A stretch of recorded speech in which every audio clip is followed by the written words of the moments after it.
അസ്സലാമു അലൈക്കും വറഹ്മത്തുള്ളാഹി വബറകാതുഹു. മഹാനായ നബി സല്ലല്ലാഹു അലൈഹി വസല്ലമ തങ്ങളുടെയും പ്രധാനപ്പെട്ട സ്വഹാബി വര്യന്മാരുടെയും ഭാര്യമാരെയും കുട്ടികളെയും അഹ്സാബിൽ തന്നെ തെല്ലകലെയല്ലാത്ത ഒരു സ്ഥലത്ത് ഉണ്ടായിരുന്ന ഒരു ബലിഷ്ഠമായ വീട്, ഒരു കോട്ടയാണ് എന്ന് വേണമെങ്കിൽ പറയാം അക്കാലത്തെ സംബന്ധിച്ചിടത്തോളം. അത് ഹസ്സാൻ ബിൻ സാബിത്ത് റളിയല്ലാഹു അൻഹുവിൻ്റേതായിരുന്നു. അദ്ദേഹത്തിൻ്റെ കോട്ടയുടെ അല്ലെങ്കിൽ വീട്ടിൻ്റെ ഉള്ളിലാണ് ഈ സ്ത്രീകളെയും കുട്ടികളെയും എല്ലാം പാർപ്പിച്ചിരുന്നത്. സുരക്ഷിതത്വത്തിന് വേണ്ടി അവിടെയാണ് അവർ പാർപ്പിച്ചത്. അവരവിടെ കഴിയുന്നതിനിടയിൽ അവരുടെ കൂട്ടത്തിൽ സഫിയ ബീവി റളിയല്ലാഹു അൻഹ ഉണ്ടായിരുന്നു. നബിയുടെ അമ്മായിയാണ് സഫിയ ബിൻത് അബ്ദുൽ മുത്തലിബ് റളിയല്ലാഹു അൻഹ. അവർ ബുദ്ധിമതിയാണ്, വളരെ ജാഗ്രതയോടുകൂടെ കാര്യങ്ങൾ വീക്ഷിക്കുന്ന ആളുമാണ്. അതുകൊണ്ട് എപ്പോഴും പരിസരത്ത് അവർ ഒരു കണ്ണ് വെച്ചിരുന്നു. അവർ താമസിക്കുന്ന ഹസ്സാൻ ബിൻ സാബിത്തിൻ്റെ വീടിന് ആയുധധാരിയായ ഹസ്സാൻ ബിൻ സാബിത്തിൻ്റെ കാവലുണ്ട്. എന്നാലും സഫിയ ബീബി റളിയല്ലാഹു അൻഹ തൻ്റെ ഒരു ഉറപ്പിന് വേണ്ടി, തൻ്റെ ഒരു സുരക്ഷിതത്വത്തിന് വേണ്ടി, തന്നോടൊപ്പമുള്ള സ്ത്രീകളുടെയും കുട്ടികളുടെയും ഒരു സുരക്ഷിതത്വത്തിന് വേണ്ടി എപ്പോഴും സദാ ജാഗ്രതയോടുകൂടെ നോക്കുമായിരുന്നു. അങ്ങനെ നോക്കുമ്പോൾ ഒരു സമയത്ത് അവർ കണ്ടു, ഒരു ജൂതൻ, ആയുധധാരിയാണ്. അയാൾ ദൂരെ നിന്ന് അല്ല, ഏതാണ്ട് അടുത്ത് നിന്ന് തന്നെ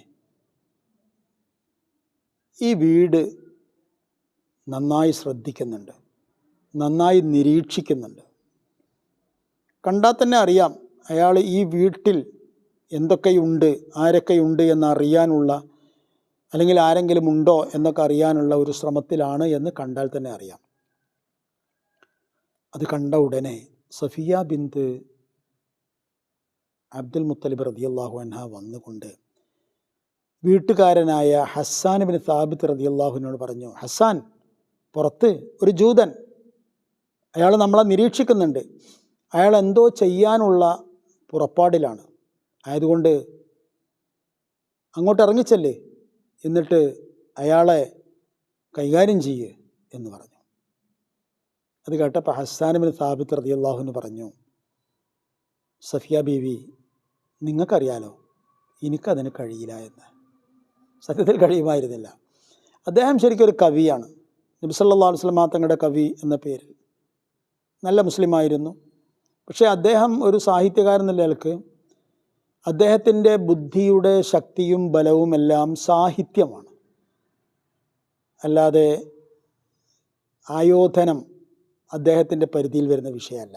അതുകൊണ്ടാണ് അദ്ദേഹം അങ്ങനെ പറഞ്ഞത്. അല്ലാതെ ഒരിക്കലും അങ്ങനെ പേടിക്കുന്ന ആളോ അല്ലെങ്കിൽ അങ്ങനെ ഇസ്ലാമിനോട് കൂറില്ലാത്ത ആളോ ഒന്നും അല്ല ഒരിക്കലും ഹസ്സാൻ ബിൻ സാബിത്ത് റളിയല്ലാഹു അൻഹു.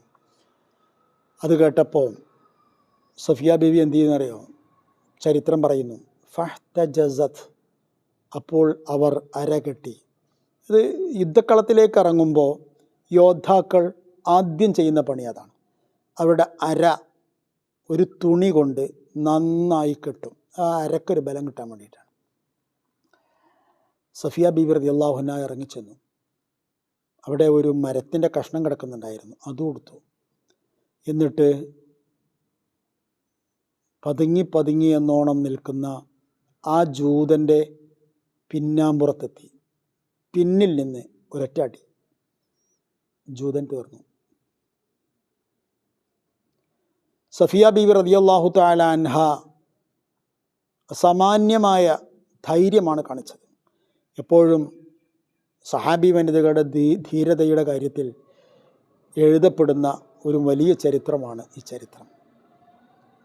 മഹാനായ നബി സല്ലല്ലാഹു അലൈഹി വസല്ലം തങ്ങൾക്ക് വിവരം നൽകി.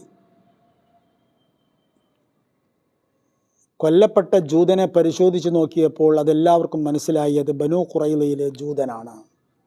അതിൻ്റെ അർത്ഥം ബനൂ ഖുറൈളക്കാർ നബിയുമായി ചെയ്ത കരാർ ലംഘിച്ചുകൊണ്ട് മുശ്രിക്കീങ്ങൾക്ക് വേണ്ടി മുസ്ലിമീങ്ങൾക്കെതിരെ ഈ യുദ്ധത്തിൽ ഇറങ്ങിയിരിക്കുന്നു എന്നതാണ്. നബി സല്ലല്ലാഹു അലൈഹി വസല്ലമ തങ്ങൾ ഉടനെ 4 പ്രധാനപ്പെട്ട സഹാബിമാരെ വിളിച്ച് ബനൂ ഖുറൈളയിലേക്ക് പറഞ്ഞയച്ചു. ഒന്ന് സഅദ് ബിൻ ഉബാദ റളിയല്ലാഹു അൻഹു, മറ്റൊന്ന് സഅദ് ബിൻ മുആദ് റളിയല്ലാഹു അൻഹു. സഅദ് ബിൻ മുആദ് റളിയല്ലാഹു അൻഹു ആണ് ശരിക്കും അവരുടെ നേതാവ്, അവരുടെ കൈകാര്യകർത്താവൊക്കെ സഅദ് ബിൻ മുആദ് റളിയല്ലാഹു അൻഹു ആണ്. അദ്ദേഹത്തിൻ്റെ മുറിവ് പറ്റിയ കാര്യം നമ്മൾ പറഞ്ഞു, ഇത് അതിൻ്റെ ആ സമയത്താണ് നടക്കുന്നത്. അതേപോലെ തന്നെ അബ്ദുല്ലാഹി ബിൻ റവാഹ റളിയല്ലാഹു അൻഹു, ഖവ്വാത്ത് ബിൻ ജുബൈർ റളിയല്ലാഹു അൻഹു, ഈ 4 ആൾക്കാരെയും സഅദ് റളിയല്ലാഹു അൻഹു, സഅദ് റളിയല്ലാഹു അൻഹു, അബ്ദുല്ലാഹി ബിൻ റവാഹ റളിയല്ലാഹു അൻഹു, ഖവ്വാത്ത് റളിയല്ലാഹു അൻഹു, ഈ 4 ആൾക്കാരെയും പറഞ്ഞയച്ചു ബനൂ ഖുറൈളയിലേക്ക്. എന്താണ് ഇങ്ങനെ ഉണ്ടായിട്ടുണ്ടല്ലോ, എന്താണ് അതിൻ്റെ നിജസ്ഥിതി? അവിടെ ചെന്നു, നിങ്ങൾ ഇന്ന നീക്കം നടത്തിയിട്ടുണ്ടല്ലോ, ശരിയാണോ? നിങ്ങൾ ബോധപൂർവം നടത്തിയ നീക്കമാണോ? നിങ്ങൾ ഞങ്ങളുമായി കരാറിൽ നിൽക്കുന്നവരാണ്, നിങ്ങളത് ലംഘിച്ചിട്ടുണ്ടോ, അല്ലാതെ പാലിക്കുന്നുണ്ടോ? അവർ ചോദിച്ചു.